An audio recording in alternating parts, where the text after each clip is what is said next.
19장에 보면 교회 성경 어린 양의 혼인잔치라고 되어 있습니다. 오늘도 똑같이 저도 본문의 제목을 똑같이 잡았습니다. 어린 양의 혼인잔치. 그럼 요한계시록은 묵시문화 그렇게 얘기합니다. 하나님의 백성에 대한 구원의 말씀이지만 세상을 향한 심판의 메시지가 요한계시록 안에 나와 있는 것을 보게 됩니다. 초대교회 황제 숭배하라고 그렇게 합니다. 이런 그 로마 황제를 향해서 주라고 얘기하고 구세주라고 그렇게 숭배하는 의식에 참여하기를 거부했던 초대 크리스찬들은 로마 정부와 충돌할 수밖에 없는 상황이었습니다. 그 결과 1세기 말엽에 온갖 고초를 받고 있는 초대교회 성도를 향해서 여러분 하나님께서 위로의 말씀을 우리에게 주고 있는 것들을 보지 않습니까? 요한계시록 2장 10절 보면 안디바의 순교가 나옵니다. 버가모 교회의 교인입니다. 3세기경에 버가모 교회의 터에서 그 사람의 이름이 있는 유물이 발견되게 되었습니다. 그런가 하면 사도 요한이 하나님 말씀을 전하다가 유배 생활을 하기도 합니다. 여러분 그런 가운데 하나님께서 로마 제국을 어떻게 파멸하게 될 것이고 하나님의 백성을 어떻게 구원하실까 대해서 얘기하고 있는 것들을 보게 됩니다. 사도 요한이 성령의 은혜 가운데 천국을 들어가서 하나님의 보좌를 보고 이 말씀을 우리에게 전하고 있습니다. 보고 듣고 이것을 기록해서 우리에게 주는 말씀이라는 것입니다. 여러분 기독교 신자로 살아가는 삶의 자리가 거룩한 전쟁이라는 것을 포괄적으로 우리에게 얘기하는 것입니다. 사탄은 계속해서 우리를 공격합니다. 교회를 핍박하고 공격하고 이 우주적 싸움 가운데 하나님의 백성을 어떻게 하나님께서 지키시고 구원해 가신가를 보라라고 그렇게 얘기하고 있습니다. 여러분 하나님의 백성들이 당당하게 살아갈 때 오늘 성경은 어린 양의 피와 자기들이 정하는 말씀으로 사탄을 이기는 것이라고 그렇게 말씀하고 있습니다. 오늘 성경 보니까 하나님께서 그리스도의 죽음과 부활을 통해서 이미 패배시켰다고 12장에 얘기합니다. 그리고 자기 백성들에게 죄를 지은 로마 제국을 심판할 것이다 라고 얘기합니다. 계시록 17장에서 19장 10절은 음녀를 심판하시는 하나님의 말씀을 얘기합니다. 19장 11절부터 20장까지는 우리의 마지막 영적 전투, 그래서 그 두 성의 운명 사이에 등장하는 그 얘기를 하고 있는 것을 보게 됩니다. 요한계시록의 마지막 결론 부분에 찬양과 오늘 읽었던 어린 양의 혼인잔치를 우리에게 소개하고 있습니다. 혼인잔치의 주인공 예수 그리스도라고, 그리고 우리는 그리스도의 신부라 그렇게 얘기하고 있습니다. 하나님 우리를 잔치의 자리에 초대하시면서 어떤 잔치를 누리게 될 것인가 이 말씀을 하고 있는 것입니다. 여러분 성경에 보면 할렐루야라는 단어가 많이 나옵니다. 구약 성경에는 할렐루야 이 단어가 많이 드러나옵니다. 히브리어 할랄 그러면 찬양하다는 뜻입니다. 루 그랬으니까 영어로 유 당신이라는 뜻입니다. 야훼입니다. 여러분 그것을 다 합치면 너의 하나님을 찬양하라 할렐루야입니다. 여러분 할렐루야 말은 내가 노래할 뿐만 아니라 일상 속에서 어떤 확신이 들고 감격이 있어서 하나님을 높이고 싶을 때 할렐루야로 노래하는 것이라는 것입니다. 그런데 오늘 읽었던 신약 성경에서 할렐루야는 막 그렇게 많이 등장하지 않지 않습니까? 오늘 본문에서 4번이나 등장합니다. 7인, 7나팔, 7대정의 재앙들이 다 끝나고 음녀와 바벨론 세력의 심판이 다 끝납니다. 그리고 주님이 다시 재림하신 것을 앞두고 하늘의 문이 열리고 천국 백성들이 찬양의 심포니가 울려 터지고 있는 것입니다. 찬양은 요한계시록 19장에서 잔치의 중요한 서론이 되는 것들을 보게 됩니다. 오늘 읽었던 본문에서 4번의 할렐루야가 나오지 않습니까? 첫째는 구원의 할렐루야, 심판의 할렐루야, 아멘의 할렐루야, 승리와 통치의 할렐루야 4번이 등장합니다. 오늘 1절에 보니까요 구원의 할렐루야를 우리에게 말씀하고 있습니다. 여러분 계시록 보면서 새 노래라고 그렇게 표현하고 있습니다. 이 말은 구속을 우리에게 얘기할 때 또 다른 노래를 말하는 것이 아니라 완전한 새 노래라고 그렇게 말합니다. 다윗이 말한 그 새 노래가 말한 것처럼 나 같은 죄인이 용서받고 본질적으로 죄인되었던 내가 하나님의 은혜를 받았고 하나님의 사랑을 잊게 되었고 세월이 갈수록 그 감사가 깊어져서 하나님을 노래하지 않을 수 없다는 고백이 바로 구원의 하나님을 노래하는 것입니다. 우리는 다 죄 때문에 죽은 존재입니다. 하나님의 심판밖에 없는 존재들이었습니다. 그런데 예수 그리스도를 믿는 믿음으로 하나님의 자녀가 되었고 하나님 그것을 우리를 어렵다고 여겨주셨고 우리의 과거의 모든 죄가 깨끗하게 다 씻겨졌다고 얘기합니다. 그리스도가 주시는 구원의 은혜를 조금씩 누려가면서 우리의 옛사람이 죽고 새사람으로 변해가면서 성화의 과정으로 살아가고 있지 않습니까? 이것을 향해 우리는 현재적 구원이라고 그렇게 얘기합니다. 그렇지만 우리가 주님 다시 오셔서 영광스러운 천국에 들어갈 때 미래적 구원이 우리에게 주어진다라고 그렇게 얘기하는 것입니다. 지금 이 할렐루야라는 의미 속에서는 구원의 완성을 얘기하고 있는 것입니다. 그래서 로마서 13장 11절에 또한 너희가 이 시기를 알거니와 자다가 깰 때가 벌써 되었나니 이는 이제 우리의 구원이 처음 믿을 때보다 가까웠음이라고 얘기하고 있습니다. 처음 믿을 때보다 구원이 가까이 왔다는 것이 무슨 뜻입니까? 이제 구원이 완성될 시간이 가까워 왔다는 것입니다. 천국에서 하나님을 기뻐하며 할렐루야를 외치는 시간이 곧 다가오고 있는 것입니다. 1절에서 영광과 능력이라는 단어는 구원과 연결이 되어 있는 단어입니다.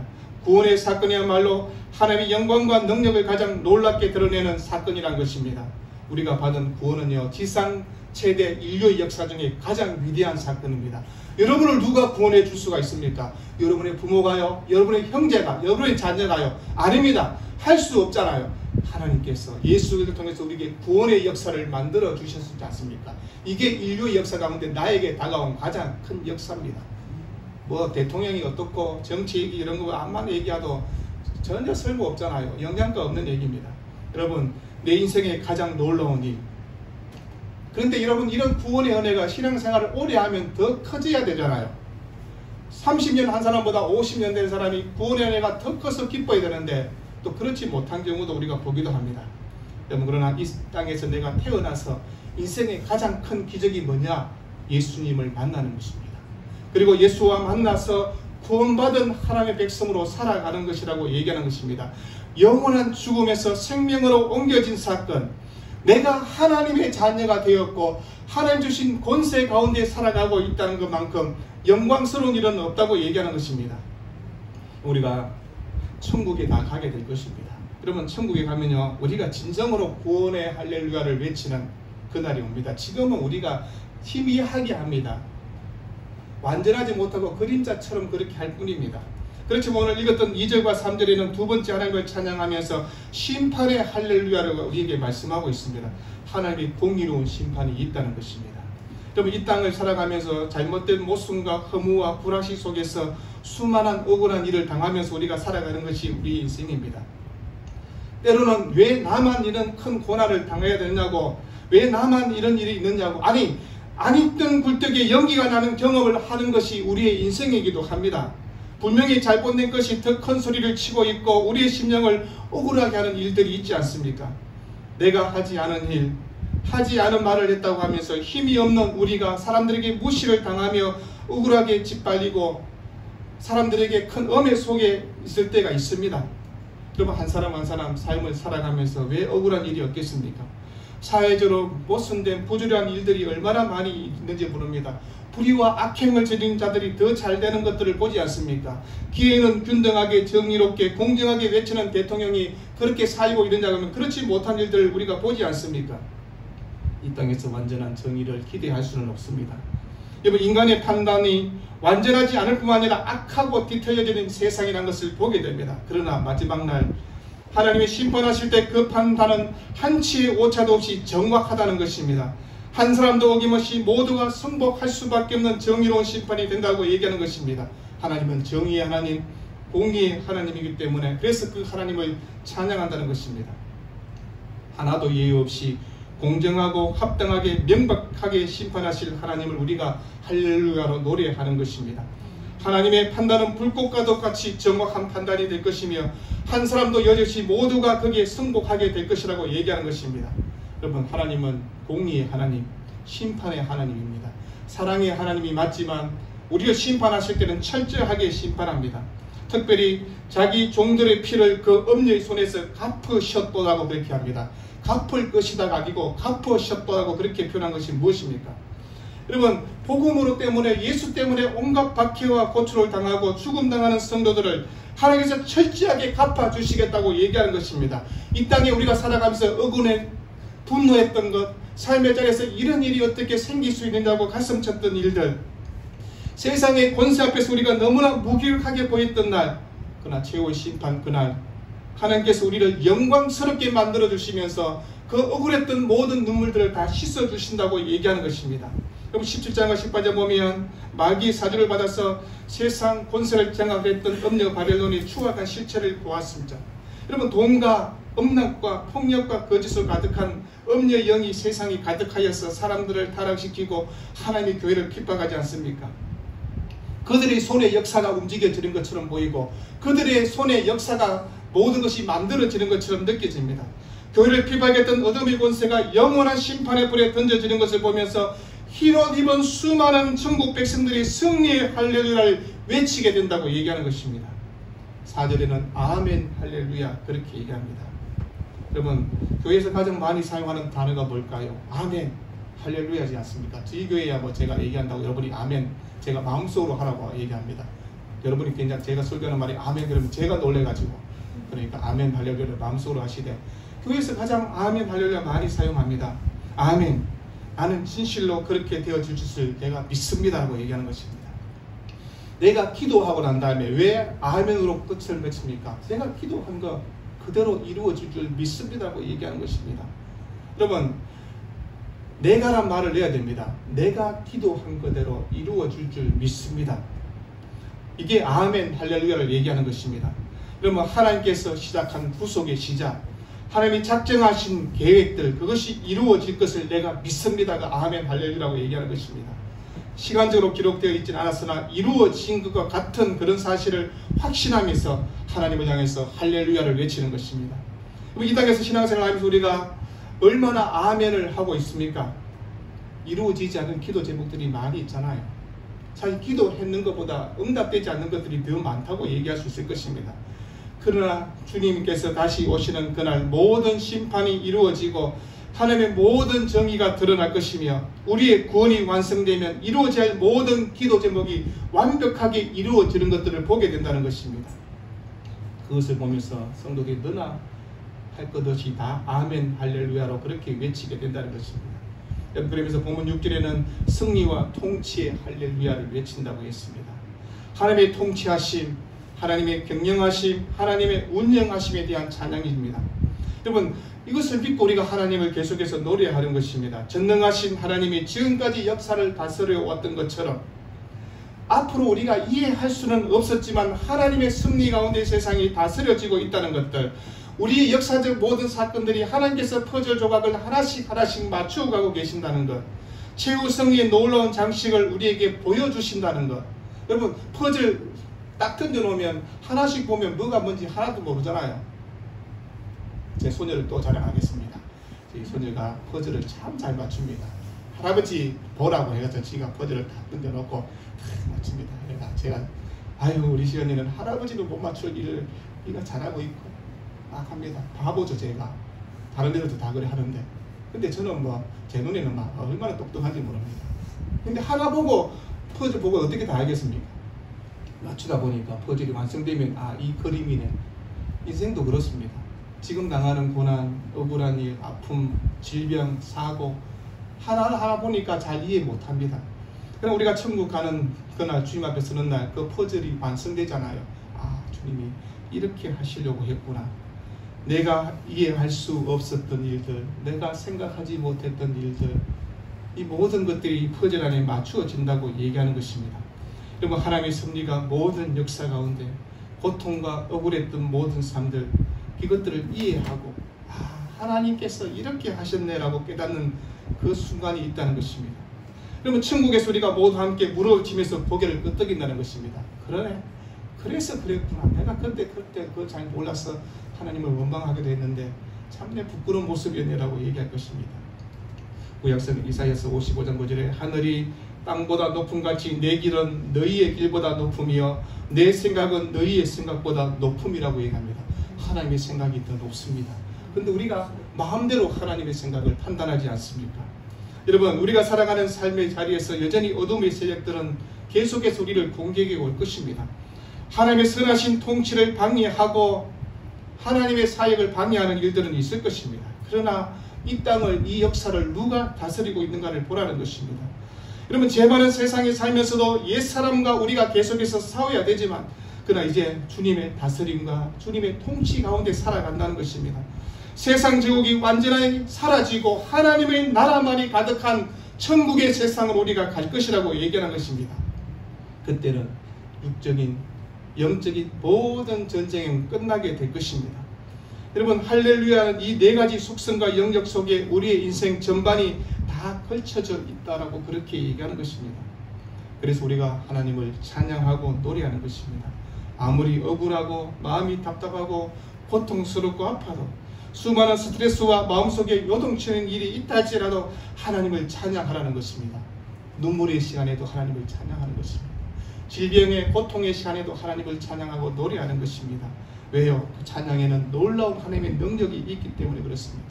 유다의 네 번째 왕이었던 여호사밧 왕이 있습니다. 전쟁을 하러 가게 되었습니다. 근데 전쟁대 앞에 군인이 먼저 서는 게 아니라 찬양대를 먼저 앞에 세웁니다. 찬양의 소리가 울려 퍼지면서 전쟁터로 나아갑니다. 근데 총 한 번, 활 한 번 쏘지 않았는데 적군들이 다 질이 멸렬해지는 그런 일들이 있었습니다. 찬양하면요, 악한 사탄 마귀가 물러가고, 찬양하면 내 육신의 병이 치료되고, 찬양하면 내 삶의 모든 꼬였던 문제가 풀려지는 일이 있다고 얘기하는 것입니다. 여러분, 오늘 읽었던 7절에 결혼식에 대한 얘기가 나와 있습니다. 여러분, 결혼식은 참 인생에 참 기쁜 일이 아닙니까? 그런데 오늘 크게 기뻐하며 그에게 영광을 돌리세 어린 양의 혼인 기약을 얻고 그의 아내가 자신을 준비하였다라고 그렇게 얘기합니다. 여러분, 유대인의 결혼을 제가 조금 설명을 해드리려고 합니다. 혼인잔치에 대한 말씀을 이해하기 위해서는 왜 이 말씀을 할까 하면, 그 당시 이 성경을 읽는 1차 독자들은 다 유대인들이지 않습니까? 그럼 유대인들은 혼인잔치를 얘기하면 머리에 그림으로 다 흩어져가면 잘 압니다. 그래서 조금 제가 설명을 해드리겠습니다. 보통 그때는 13세에서 18세 정도 되면 결혼을 했습니다. 근데 유대에는 7번의 큰 절기가, 우리는 추석, 설날, 단오 이런 거 있듯이 7개의 큰 절기가 있습니다. 7개 절기가 되면 남녀 청년들 많은 사람이 함께 모여서 축제를 벌입니다. 그러면 젊은 애들끼리 눈이 마주치는 일이 있지 않겠습니까? 그럼 신랑이 부모한테 가자입니다. 쉽게 말하면 연준이가 아빠한테 와서 아빠한테, 아빠 오늘 옆집에 가니까 김정화 목사님 딸이 이쁘던데 다리 좀 놔주세요 라고 그렇게 얘기하는 건 진짜 그렇다는 게 아니고, 또 가서 연준아 목사님이 그러더라 그렇게 얘기하지 말고 예를 든 겁니다. 그러면 어떻게 합니까? 자기 친척 중에, 정의사님 친척 중에 말 잘하는 사람 한 사람을 데리고 신부집에 오는 겁니다. 신부집에 와서 신부집에 갈 때 3가지를 준비해야 됩니다. 첫째는 포도주 한 잔을 담을 수 있는 가죽 부대, 두 번째는 신부 값을 지불할 은과 금, 지창금, 세 번째는 서약서를 준비해 가지고 옵니다. 여러분, 이것을 준비해 가지고 그 신부집에 도착하게 되면 신부는 얼굴을 보이면 되지 않습니다. 신부는 다른 곳에 있어야 됩니다. 그러면 신랑은 신부 아버지에게 자기 자신을 소개하지 않겠습니까? 소개한 내용은 내가 어느 지파, 어느 족보, 김해 김씨, 농원 곰파 그런 지로 제가 자신을 소개하는 것입니다. 그리고 이 집에 왜 내가 찾아왔는지, 이 집의 셋째 딸이 참 이쁘다고 하던데 이러면서 찾아오는 것입니다. 그러면서 3가지 질문을 하게 되고 신부의 값이 흥정됩니다. 쉽게 말하면 결혼 지참금을 내가 얼마 정도 내겠다, 그 얘기를 한다는 것입니다. 그것이 끝나고 나면 이제 신랑이 허락을 받게 되면 신부 아버지와 신부 앞에서 서약서를 낭독하게 됩니다. 이런 절차를 거치고 나면 이제 포도주 잔에다가 반잔만 따릅니다. 반잔을 주면 신부가 그 포도주 반잔을 마시고 한두 방울 정도를 서약서에다가 뿌리게 됩니다. 그거는요, 피의 언약이라고 그렇게 얘기하는 것입니다. 그리고 나머지 반잔은 신랑이 마시게 됩니다. 그래서 신부의 집에서 이렇게 이루어지고 난 다음에 이걸 정혼이라고 그렇게 합니다. 결혼까지는 아니고 정혼, 우리 흔히 말하는 약혼 이런 식으로 정혼 그렇게 합니다. 정혼도 법적인 그런 그 모든 효력이 있습니다. 함께 합방하지는 않았지만 두 사람은 부부가 되었다고 그렇게 얘기하는 것입니다. 쉽게 약혼 기간에 합법적인 그런 권리와 의무를 지게 되는 것입니다. 그러면서 신랑은 이때 신부에게 이렇게 말합니다. 지금부터 약 1년 뒤 알지 못하는 날 저녁에 내가 당신을 데리러 반드시 돌아올 것입니다. 준비하고 기다리십시오라고 그렇게 얘기하고 신랑이 떠납니다. 정확한 날짜를 얘기해 주는 것이 아닙니다. 내가 1년 안에 준비해서 오겠다라고 그렇게 얘기합니다. 그러면서 신랑 아버지는 이제 그 신부에 올 그 지창금 이런 것들도 다 준비해야 되고 살아갈 그 집도 마련하게 될 것입니다. 1년의 시간을 난 다음에 이제 결혼의 모든 준비가 되면 신랑은 신부 집으로 가게 됩니다. 그러면서 신부를 데려올 때 우리가 성경에 그 열처녀 비유와 같은 그런 말씀이지 않습니까? 우리가 딱 신부를 데리러 올 때 자기 혼자 가지 않잖아요. 친구들을 데리고 같이 가게 됩니다. 근데 지금처럼 휴대폰이 있고 전화가 있으면 딱 전화하면 되잖아요. 내가 몇 시에 갈게. 그러면 되는데 그때는 휴대폰이 없었지 않습니까? 전화도 없었고. 이 말은 신랑이 갑자기 오게 된다는 것입니다. 물론 그 당시 결혼식은 한 사람은 서울에 살고 한 사람은 진영에 살고 그러진 않았을 것입니다. 진영에 살고 한쪽은 한림에 살고 뭐 그래 되겠죠. 그죠? 비슷한 동네에 살았을 것입니다. 그러니까 이제 신랑이 오게 되면 미리 전가를 보내면 신부는 예쁘게 단장을 하고 그리고 그 신랑을 맞이하고 혼인잔치를 하지 않습니까? 가나 혼인잔치처럼 혼인잔치를 하게 됩니다. 그리고 신부를 데리고 오게 됩니다. 여러분 그때 그런 모습들을 우리에게 지금 보여주는 것입니다. 예수님께서 천국에 오늘 읽었던 교동 말씀처럼 내가 너희가 거할 곳을 예비하러 간다. 그럼 천국 그것도 마찬가지고 결혼도 마찬가지고 신랑이 준비해서 신부를 데려오는 것처럼 신랑 대신 예수께서 우리를 데리러 오시는 이 날이 바로 마지막 재림의 날이라고 그렇게 얘기하는 것입니다. 요한복음 14장 1절에 너희는 마음에 근심하지 말라. 하나님을 믿으리 또 나를 믿으라. 내 아버지 집에 거할 곳이 많도다. 그렇지 않으면 너희에게 일렀으니라. 내가 너희를 위하여 거처를 예비하러 가노니. 여러분 신랑 대신 예수님께서 천국에서 우리와 함께 영원히 거할 처소를 마련하기 위해서 지금 천국에 계신다고 합니다. 그것이 다 완성되는 그날 주님이 이 땅에 오신다고. 그게 재림입니다. 유대인의 결혼에 신랑이 1년 동안 준비해서 신부를 맞이하러 간 것처럼 주님이 우리를 맞이하러 오는 그날이 오늘 어린 양의 혼인잔치라고 그렇게 얘기하고 있는 것입니다. 그러면 신랑을 기다리는 1년 동안 신부가 바람 피우고 놀고 그러면 어떤 일이 일어날까요? 파혼이 되겠죠. 우리도 마찬가지입니다. 신랑 대신 예수가 우리를 맞으러 오시는데 우상을 섬기고 하나님을 멀리하고 믿음으로 살지 않으면 주님이 뭐라고 얘기할 것입니까? 엄부에 떨어진다고 지옥에 갈 것이라고 얘기했습니다. 신랑 대신 주님을 맞이할 수 있도록 깨끗한 신부로 준비해야 되잖아요. 다른 남자들과 놀러 다니고 바람 피우고 하나님 외에 다른 것들 사랑하고 살아가면 안 된다고 그렇게 얘기하는 것입니다. 신부가 그동안 자기 엄마 밑에서 어떤 음식을 만들 것인지 음식도 하는 것도 배우고 할 것입니다. 인생의 가치관이 어떠신지 그 남편에 대한 얘기도 좀 들어서 조금 그 가정 형편에 맞는 것도 준비하며 그렇게 할 것입니다. 그럼 성도는요 주님 오신 그날을 기다리며 살아가는 사람입니다. 언제 신랑이 온다고 얘기가 됐으면 우리가 조금 한바탕 놀다가 주님 오시는 그날을 맞추어서 잘 살면 되잖아요. 근데 언제 오는지 모릅니다. 늘 깨어 있으라고 얘기하는 것입니다. 여러분 신경 써서 신랑 맞을 준비하고 살아라고 그렇게 얘기하는 것입니다. 여러분 신랑이 오는 그날에요 우리의 인생이 다 달라집니다. 우리의 모든 삶의 계획들이 다 달라질 수밖에 없지 않습니까? 우리의 인생은 신랑 오시는 그 시간에 거기에 시간표를 맞추어 살아가라고 얘기하는 것입니다. 신랑 대신 주님이 오시는 그날의 시간표를 맞추어서 살아가는 사람과 그렇지 않는 사람의 삶은 다르다고 얘기하는 것입니다. 어린 양의 혼인잔치를 우리에게 보여주면서 이 천국의 혼인잔치에 너희가 그리스도의 신부로 준비하고 살아가고 있느냐고 얘기하는 것입니다. 주님 우리에게 묻습니다. 너 신부로 준비되어 있니? 아멘 하라는 것입니다. 주님 조금 이따 오세요. 제가 준비가 덜 됐는데요. 그러면 안 된다고 지금 그 얘기를 하고 있는 것입니다. 여러분 혹시라도 오늘까지 준비가 안 되어 있으면 오늘 이 시간부터 신랑 맞을 준비를 하셔야 됩니다. 신랑 대신 예수님 맞이할 수 있도록 내 삶을 청결하게 하고 주님 닮아가고 주님 오셔도 부끄럽지 않게 살아가라고 얘기하는 것입니다. 기쁨으로 신랑을 맞이할 삶으로 살아가라고 얘기하는 것입니다. 결혼식에서 신랑이 끝나면 신랑이 신부를 데리고 자기 집으로 돌아가지 않습니까? 우리가 돌아갈 영원한 천국으로 우리를 주님께서 데려간다고 얘기하는 것입니다. 이 땅의 신랑들은요 시원찮잖아요.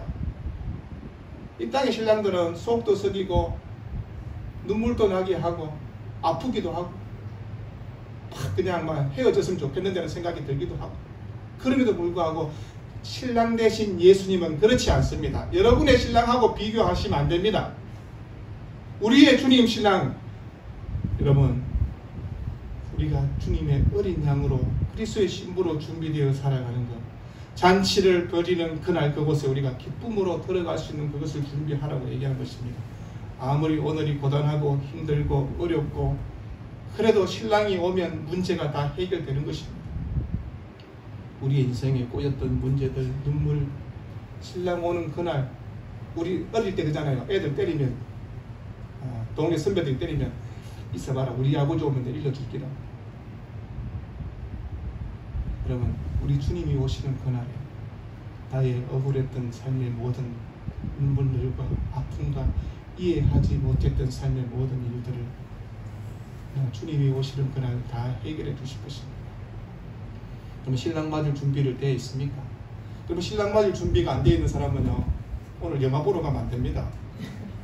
영화 봐서 될 게 아니고 앉아서 주님 제가 신랑 맞도록 준비하게 하얀 새 몸포 입고 주님 맞을 준비하도록.